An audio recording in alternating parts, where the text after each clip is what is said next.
Bonsoir très chers collègues, c'est Jean-Syn Kunga, je suis ingénieur des bâtiments et travaux publics. Alors nous sommes en train de continuer la partie 6. Alors ici maintenant je vais vous montrer comment est-ce qu'on peut interpréter les résultats de notre poutre que nous avons dimensionné, mais aussi vérifier les ratios pour dire si vraiment la poutre que nous venons de dimensionner c'est une poutre économique ou pas. C'est ce que nous allons donc voir tout à l'heure. Nous sommes toujours à la sixième partie. Donc c'est la suite fin de la sixième partie. Donc maillage et dimensionnement d'une poutre BA en béton armé d'un bâtiment R+10. C'est ce que je vais vous montrer tout à l'heure. Voilà, donc nous venons d'obtenir déjà donc notre plan d'exécution. Nous le savons très bien qu'un ingénieur ne peut pas tout simplement dimensionner un projet et obtenir les notes de calcul, mais aussi le plan d'exécution et passer directement à la réalisation. Et un ingénieur, c'est aussi la précision au niveau de dimensionnement, mais aussi il faudrait que tout ce que vous êtes en train de faire, de dimensionner ou de calculer, soit économique. Alors, premièrement, je vais vous montrer comment est-ce qu'on peut vérifier les ratios pour nous rassurer si réellement les projets que nous sommes en train de faire est vraiment économique. Voilà. Alors, qu'est-ce que donc à ce niveau, alors ce que je peux quand même vous montrer ici, voilà, je vais vous montrer quelque chose ici. Alors, ce qu'il faut savoir au moins en termes des ratios ici, donc, en termes des ratios, ce qu'il faut savoir, donc, il y a un rapport qui nous permet beaucoup plus d'avoir la précision, dans l'intervalle plutôt, un ratio, voilà, je peux écrire ça comme ça, ratio. Voilà, tout comme je peux abréger tout simplement R.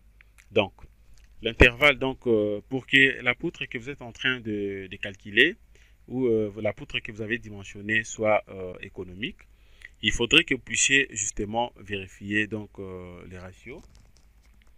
Donc, ce que nous appelons donc les rapports qui existent entre donc les moments de calcul et les moments résultants que vous avez calculés. Donc, ça dit R, qui signifie donc les ratios, doit nager, donc doit être dans l'intervalle qui existe entre 1.05, voilà, entre 1.05 à 1.20, voilà, à 1.20.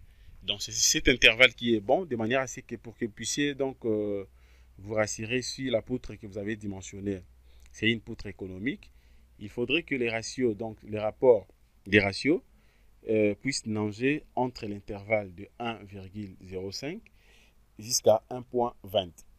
Voilà, donc c'est ce que nous allons vérifier ici. Nous allons donc vérifier pour nous rassurer que si nous sommes vraiment économiques. Voilà, donc je viens ici. À partir d'ici, pour vérifier ça, c'est simple. Je viens ici, je vais cliquer d'abord ici. Je prends armature. Voilà. Et puis je viens ici, je prends poutre et diagramme. Voilà, poutre et diagramme ici. Alors, je vais vérifier les ratios. Qu'est-ce que je fais ici? Je viens d'abord ici, je vais cliquer sur ELI. Je clique sur ELI. Je vais décocher moment fléchissant. Voilà, théorique M. Je vais décocher ça. Je vais décocher aussi après la redistribution MR. Voilà. Je vais vérifier les ratios suivant donc les moments MT, donc moment de calcul MT, et le moment limite MC. Donc, ça dit les rapports qui existent entre les MT et MC doivent être comprises entre l'intervalle de 1 mètre, donc 1,02, 1,05 plutôt, à 1,20. C'est ce que je viens d'écrire ici. Donc 1,05 à 1,20. C'est ce que nous allons vérifier ici. Alors, une fois que vous avez décoché le D, et puis je vais cliquer sur appliquer, j'applique. Voilà, et puis maintenant je viens ici, je vais vérifier les ratios à partir d'ici. Voilà. Alors, qu'est-ce que j'ai fait ici? La poutre en question, c'est une poutre à 4 mètres. Voilà, c'est une poutre, donc la distance, ça fait 4 mètres. Alors, je vais vérifier tout simplement au milieu ici. Donc, je viens, je vais défiler un tout petit peu. Je défile, je vais défiler jusqu'ici. Voilà, je défile jusqu'ici. Voilà, je défile ça au milieu. Voilà, je viens jusqu'ici. Voilà. Voilà, au milieu ici, vous allez remarquer les ratios ici et n'est pas bien. Donc, nous ne sommes pas dans En fait, la poutre que nous allons de dimensionner, c'est une poutre qui n'est pas économique. Voilà. Donc, à une distance de 2 mètres, je suis là au milieu. Je suis là au milieu. Vous allez voir que ça nous fait 7,65. Alors, je vais bouger un tout petit peu. Je viens de l'autre côté. Voilà, à la fin, ça me donne combien? Voilà. Donc, je viens ici, je vais rentrer ici. Voilà, vous allez remarquer ici que c'est une poutre qui n'est pas économique, puisqu'elle est S dans les CIF, me donne combien les CIF me donne, puisque je viens ici, à ce niveau, ça me fait 7,45. Ça fait 7,45 ici. Alors, une fois que les ratios n'est pas bien, donc est trop élevé, si les ratios est trop élevé ici, alors vous avez des possibilités d'abord pour corriger ça. Premièrement, vous pouvez soit réduire la section de la poutre. Voilà, pour réduire la section de la poutre, c'est simple, c'est juste question de rentrer ici. Voilà, je vais rentrer directement ici. Je rentre ici. Alors, je viens ici, définir section. Voilà, à partir d'ici, je peux réduire la section de la poutre. Je peux prendre soit, par exemple, 20 x 30. Voilà, je prends par exemple 20 x 30. J'applique. Et puis, je ferme. Et puis, je relance les calculs. Je relance les calculs. Voilà, et puis je vais rentrer pour aller vérifier une fois de plus les ratios. Je prends poutre. Voilà, vous allez remarquer que les ratios viennent de diminuer. Voilà, donc si vous vérifiez que vous venez de voir que donc les ratios viennent de diminuer, mais l'intervalle est toujours vraiment trop écarté, vous pouvez une fois de plus soit laisser comme ça ou bien de diminuer encore un tout petit peu. Si par contre vous refusez de diminuer une fois de plus la section, vous pouvez soit corriger à partir d'ici, c'est-à-dire que vous venez ici, vous prenez directement option de calcul ici. Voilà, à partir des classes ici. Donc, je peux prendre, par exemple, je prends acier longitudinal. Alors, si par contre, donc, la classe ici, vous avez utilisé, par exemple, haute adhérence des 500. Alors, c'est juste question de diminuer à partir d'ici. Au lieu de laisser toujours haute adhérence 500, vous pouvez prendre haute adhérence 400. Voilà, donc vous diminuez ça partout. Vous prenez partout haute adhérence 400, haute adhérence 400, ici 400. Ici également, vous prenez 400, de l'autre côté aussi 400. Et vous cliquez sur OK et vous relancez à nouveau les calculs.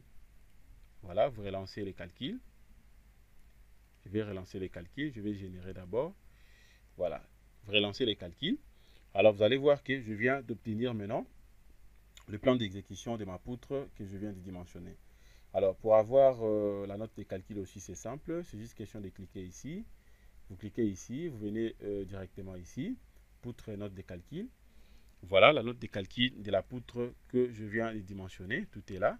Niveau de l'étage, 9 mètres. Donc, vous avez tout. Fissuration P préjudiciable, milliers non agressive. Donc, vous avez la possibilité de vérifier tout ce que je viens de faire. Les sollicitations, tout là. Donc, vous avez les tout ici. Voilà, ça c'est la note de calcul.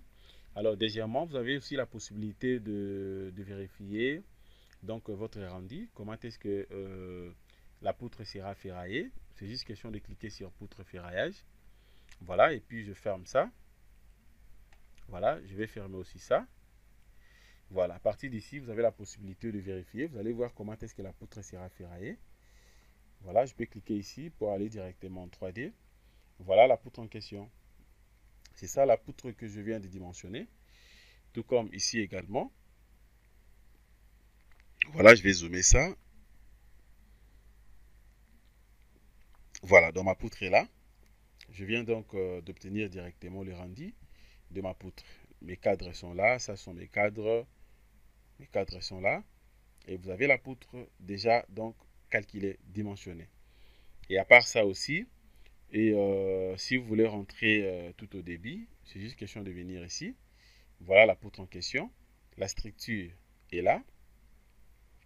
Voilà, ça c'est la structure. Voilà. Et puis, donc, diagramme, c'est ici.